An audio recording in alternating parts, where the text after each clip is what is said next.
هذه التحفة يجب على الجمهور الرياضي أن يحافظ عليها، خاصة من أجل احتضان إن شاء الله كأس إفريقيا 2025 بالجزائر. عودة من أجل احتضان إن شاء الله كأس إفريقيا 2025 بالجزائر. شنو هي؟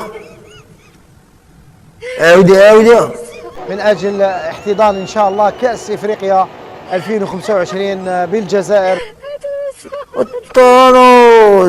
الملعب باسم الراحل نيلسون مانديلا، هذا الاسم الكبير اللي حارب التمييز العنصري، هو صديق الجزائر. هو مين ده؟ أنا عارفة يا ابني. هذه التحفة يجب على الجمهور الرياضي أن يحافظ عليها، خاصة من أجل احتضان إن شاء الله كأس إفريقيا 2025 بالجزائر. لا حول ولا قوة إلا بالله.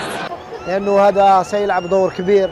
الملعب رغم أنه فيه بعض الروتوشات الصغيرة اللي راح تكون جاهزة بمرور الساعات القادمة.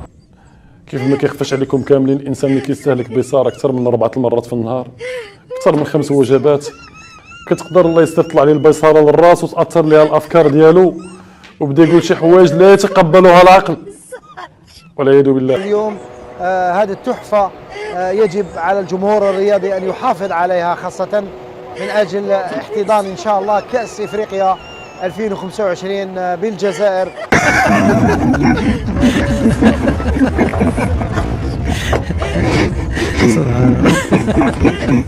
غدا راح تكون بداية العرس في انتظار تسليم ملعب تيزي وزو، تسليم أيضا ملعب الدويرة ومختلف المنشآت الرياضية، لتجعل من الجزائر قدوة في المنشآت الرياضية بإذن الله.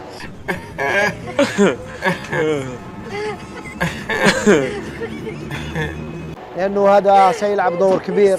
الملعب رغم أنه فيه بعض الروتوشات الصغيرة اللي راح تكون جاهزة بمرور الساعات القادمة. اسمحوا لي يا الإخوان نواجبوك التالي. بداية من الغد إن شاء الله راح يكون العرس الكروي ينطلق في ظروف رائعة إن شاء الله، ولا فوق من أجل احتضان إن شاء الله كأس إفريقيا 2025 بالجزائر. صحيح.